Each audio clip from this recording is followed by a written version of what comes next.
రామాపురం అనే గ్రామంలో గోపి అనే రైతుండేవాడు. అతనికి ఒక మామిడి చెట్టుంది. రోజూ మామిడి చెట్టు దగ్గరికి వెళ్లి దానికి నీళ్లు పోసేవాడు. ఆ మామిడి చెట్టుకి చాలా కాయలు కాసేవి. అవి చక్కగా పండి మామిడి పళ్ళయ్యాయి. గోపి ఆ మామిడి పళ్ళు అమ్మి డబ్బు సంపాదించాలని ఆలోచన చేశాడు. మామిడి పళ్ల బుట్ట నెత్తిమీద పెట్టుకుని పళ్ళు అమ్మసాగాడు. కాని ఈ సంవత్సరం ఎక్కువ మామిడి పళ్ళు అమ్ముడుపోక డబ్బు చాలా తక్కువ వచ్చింది. అందువల్ల మిగిలిన మామిడి పళ్లను తన ఇంటికి తీసుకుని వెళ్లాడు. గ్రామంలో ఓ వ్యక్తి గోపితో, ఏమిటి గోపి, విచారంగా కనిపిస్తున్నావు? ఏమిటి విషయం?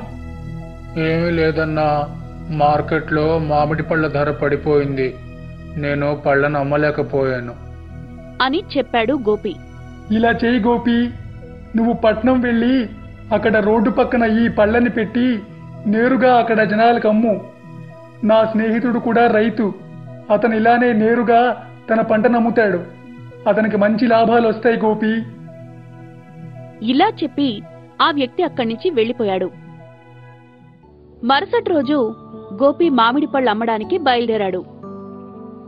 గ్రామస్తుడు చెప్పినట్టు రోడ్డు పక్కన పళ్లబుట్ట పెట్టి మామిడి పళ్ళు అమ్మడం ప్రారంభించాడు. పట్నం ప్రజలు గోపి వద్ద మామిడి పళ్లను కొనుక్కున్నారు. చూస్తుండగానే పళ్లన్నీ అమ్ముడుపోయాయి. గోపికి ఆదాయం కూడా బాగా వచ్చింది.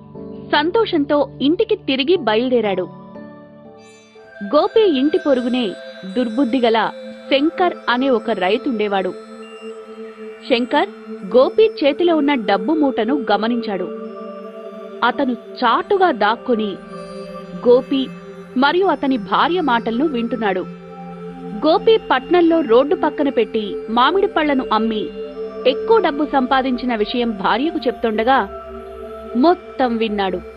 మరుసటి రోజు ఉదయం శంకర్ అతని పొలానికి వెళ్లి పండని మామిడికాయలు కోసి అవి త్వరగా పండడానికి వాటి మీద రసాయనాలు చల్లాడు. నాకు గోపిలాగే ఎక్కువ లాభం వస్తుంది అని ఆలోచన చేశాడు. మరుసటి రోజు శంకర్ రోడ్డు పక్క మామిడి పళ్ళు అమ్మడం మొదలుపెట్టాడు. కాని ఎవ్వరూ అతని వద్ద మామిడి పళ్ళు కొనడానికి రాలేదు. అందరూ గోపి వద్ద మామిడి పళ్ళు కొనడానికి ఆసక్తి చూపారు. ఇదంతా చూసిన శంకర్కి కోపం వచ్చింది. ఎలాగైనా గోపిని నష్టపరచాలి. ఆ రోజు రాత్రి శంకర్ గోపి ఇంటికి బయలుదేరాడు. గోపి పళ్ళమ్మగా వచ్చిన డబ్బుని బీర్వాలో పెట్టి నిద్రపోయాడు. గోపి అతని భార్య నిద్రపోతోండగా శంకర్ దొంగతనంగా గోపి దాచిన డబ్బు తీసుకుని అక్కడి నుంచి పారిపోయాడు. మరుసటి రోజు గోపి ఇంటి ముందు గ్రామస్తులు చేరారు. అందులో ఓ వ్యక్తి, ఓయ్ గోపి, ఏమైంది? ఎందుకంత బాధపడుతున్నావు? నిన్న రాత్రి నా ఇంట్లో నేను దాచుకున్న డబ్బు ఎవరో దొంగతనం చేశారన్నా. నా కష్టం మొత్తం పోయింది.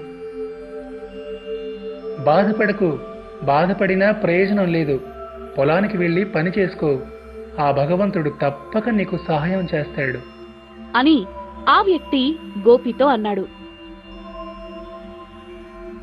మరుసటి రోజు గోపి పని కోసం పొలానికి వెళ్లాడు. అక్కడ గోపికి భగవంతుడు ప్రత్యక్షమయ్యాడు. గోపితో ఇలా అన్నాడు. గోపి, బాధపడకు. నీకు ఎలా అన్యాయం జరిగిందో నాకు మొత్తం తెలుసు. నీ నిజాయితీ, కష్టపడే గుణం నాకు బాగా నచ్చింది. అందుకే ఈ మామిడి చెట్టుకు మాయా మామిడి వృక్షంగా మారే వరం ఇస్తున్నాను. నువ్వు ఎన్ని పళ్ళని కోసినా ఈ చెట్టు కాయలు అయిపోవు. అది పళ్ళని ఇస్తూనే ఉంటుంది. వాటి నమ్మి నువ్వు సుఖంగా బ్రతుకు. తథాస్తు. గోపి మామిడి పళ్లను కోయడం ప్రారంభించాడు. ఆశ్చర్యకరంగా మామిడి పండు తెంపిన చోట వెంటనే ఇంకో పండు ప్రత్యక్షమైంది. గోపి మామిడి పళ్లను తీసుకుని రోడ్డు పక్కన పెట్టి అమ్మడం చేసేవాడు. అలాగే మామిడి పళ్ల రసం, మామిడి పళ్లతో చేసిన పదార్థాలు కూడా అమ్మేవాడు. అలా అతని వ్యాపారం చాలా బాగా కొనసాగుతోంది. గోపి ధనవంతుడయ్యాడు. ఇదంతా చూసిన శంకర్ అసూయపడ్డాడు. ఇంత తక్కువ కాలంలో గోపి ఎలా ధనవంతుడయ్యాడు అని అనుకున్నాడు. మళ్లీ దొంగచాటుగా గోపి అతని భార్యతో మాట్లాడుతుండగా వినసాగాడు. ఇదంతా మన మాయా మామిడి చెట్టు మహిమ. ఇదే లేకపోతే మనకి అదృష్టమే ఉండేది కాదు అని డబ్బులు దాచి నిద్రపోయాడు గోపి. శంకర్ తన మనసులో, అది సంగతి, ఇదంతా ఆ మాయా మామిడి చెట్టు మహిమన్నమాట. ఇలా కాదు, ఇప్పుడే నేను వెళ్ళి ఆ చెట్టుకాయలన్నీ తింపేస్తాను అని చెట్టు వద్దకు ఆ రాత్రి వెళ్ళాడు. చెట్టెక్కి మామిడి పళ్ళు కోయడం ప్రారంభించాడు. ఆ హడావిడిలో శంకర్ చెట్టుపై నుంచి కాలు జారి డభేలను కింద పడ్డాడు. కింద పడగానే అరవడం మొదలుపెట్టాడు. అమ్మా, అయ్యో, కాపాడండి, చచ్చేలా ఉన్నాను, కాపాడండి అంటూ కేకలు పెట్టడంతో ఊరి ప్రజలు కొంతమంది అక్కడికి చేరుకుని శంకర్ దుర్బుద్ధిని గమనించి అందరూ కూడా కర్రలతో అతనికి బుద్ధి చెప్పారు. పోలీసుల్ని పిలిచి వాళ్లకి శంకర్ని అప్పగించారు. ఫ్రెండ్స్, ఎలా ఉంది ఈ కథ? మాకు తప్పకుండా కామెంట్లో చెప్పండి. మరి ఇలాంటి మంచి మంచి పద్యాలు, పాటలు, కథలు చూడాలనుందా? ఇంకెందుకు ఆలస్యం? వెంటనే మీ అమ్మా నాన్నలకు చెప్పి మాకు సబ్స్క్రైబ్ చేయించరా? ఈలోగా మేము మీకోసం బోలెడు వీడియోలను తయారు చేసే ప్రయత్నంలో ఉంటాం. అంతవరకు సెలవా మరి. టాటా.